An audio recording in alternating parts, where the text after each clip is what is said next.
Hey guys, how are you doing? Good to see you guys here again. Today is a good day. It's a sad day. It's a good day though. We're saying goodbye to Old Red.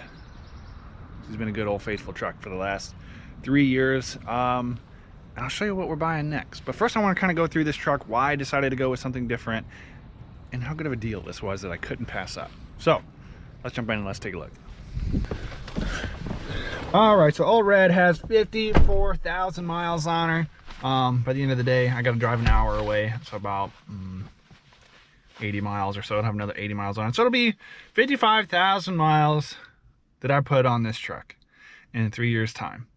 It's been a good truck. I have really enjoyed it. It's gotten 10 miles to the gallon, pulling and towing, which isn't terrible. If you saw my video where I talked about how much I paid for this truck, last February in 2021, I paid this truck off. I saved myself 20 grand and paid it off early.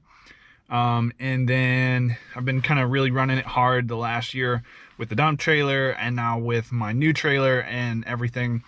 And what I found is that with attachments and everything, the skid loader and attachments are right at like 13,800 to 14,000 pounds, which is rated for the trailer, but my truck is only rated for 12,600 pounds. So it's consistently pulling overweight, so one, that's troublesome for the truck, and two, I've been trying to put together everything as far as ratings and what I need to do for insurances and this, that, and the other. And so like I didn't want to be pulling overweight and get pulled over by DOT and all that kind of stuff.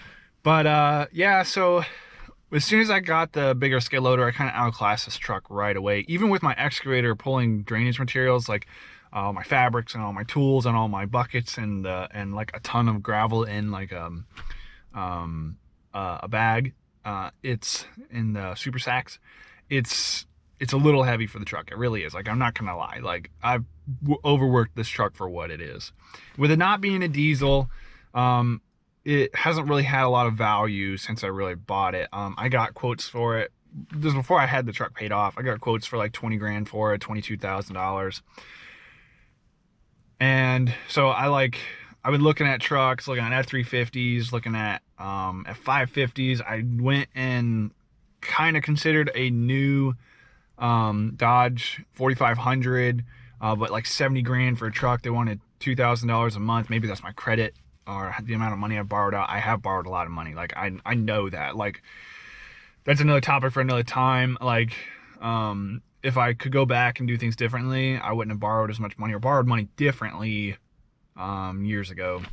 But anyway, that's a whole other story. They wanted too much money for a new one. And I kind of got some quotes on the truck, and it does have some damage. If you guys don't know, the bumpers are dented, and the left side is dented where a lady ran into it one time. And so I just didn't think I was from the other times I've looked around, I couldn't really get a good deal for this truck being a gas motor, a super cab, not a full cab. And so I went looking around, and I found this great dealership in North Carolina, and I was like, I'm gonna check it out, see what they can get me for that, see what our payments would be like. I'm not gonna do anything right away, but I kind of have to do something about it in the next 6 months. Like, I don't want to do anything about it, but it right now is December 30th. And we're getting ready to leave. My wife's getting ready, and we're gonna go up there and we're gonna go get this truck. But I went to this dealership, and they said, Kelly Blue Books was great. Carfax, CarMax, I went to online and did some stuff there. And I'm like, all right, this might work out better for me now than it ever has. And so, one, the truck's paid off. Two, truck value is insane right now, even for these gassers with 50,000 miles on it. I got $32,000 for my truck. I am blown away with that because the sticker price, I'm pretty sure, was like $38,000 when I bought this truck. I cannot believe that I drove the snot out of this thing for 3 years, worked it hard. It is beat up because it is a work truck, and I got $32,000 for it. That is pretty insane. So the truck that I traded this in on is a Dodge 5500 It is a 2017. It's got the Cummins motor in it. It has a holler body on it. Not my favorite platform, but you know, we can always put a flatbed on it in the future. Or, you know, I'm trying to be more minimalist. One thing I hate about this truck is they just throw crap in the back all the time. And there's just like water bottles and random stuff floating around in there that doesn't need to be. Like, it doesn't come out, but it doesn't need to be in there either. Like, it's just junk piles up in there so badly. So maybe having a minimalist body and just room for various tools would be really good for me. Like, I'm really trying to cut that down, at least the least amount of waste as possible. Wasted time, wasted effort, all that kind of stuff. So, you know, maybe it'll work out good for me. It has a transfer tank on it too, because somebody had used it to pull cars with for a long time, so it had a transfer tank on it so that way I could get more miles out of it. So I can always delete that from going back into the fuel cell, and then just put it where I can run it for the skid loader. So I think that's pretty cool. Like, there's something there that's worth value to me as it is set up. So all right, I won't keep you guys for much longer. It's already been 6 minutes into this video, so let's go to the dealership and walk away with our new truck. All right, check it out. I've had this truck for about a week now.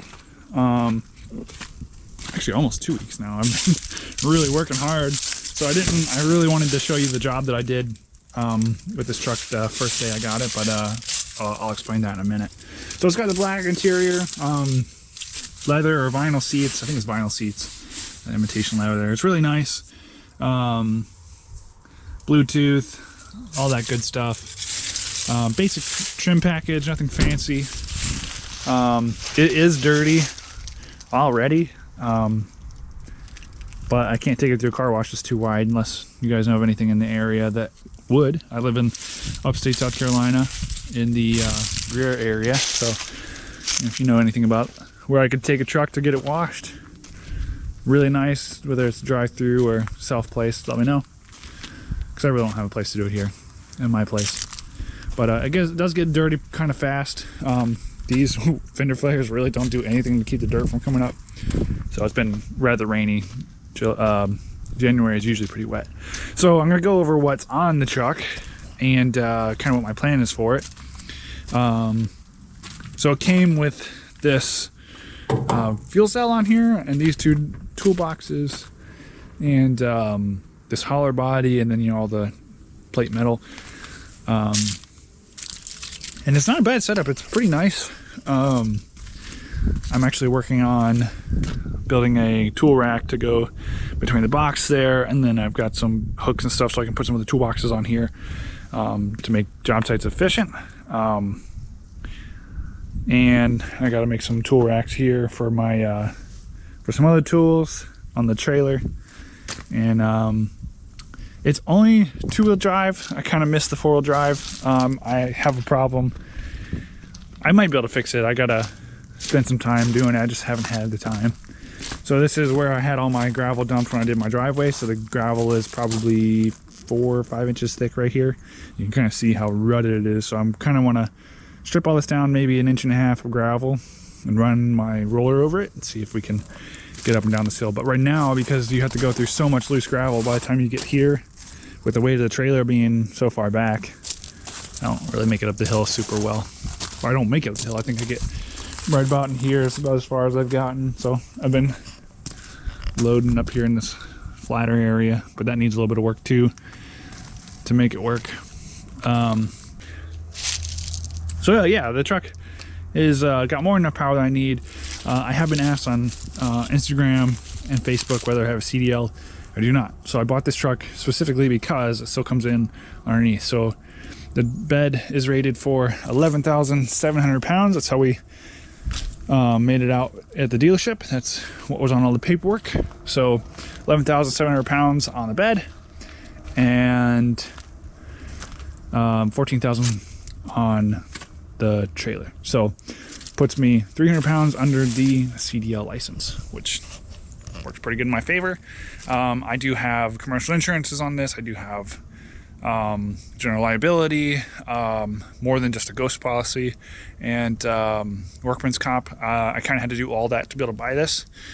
And so I really dropped a lot of money right at the end of the year. I think I spent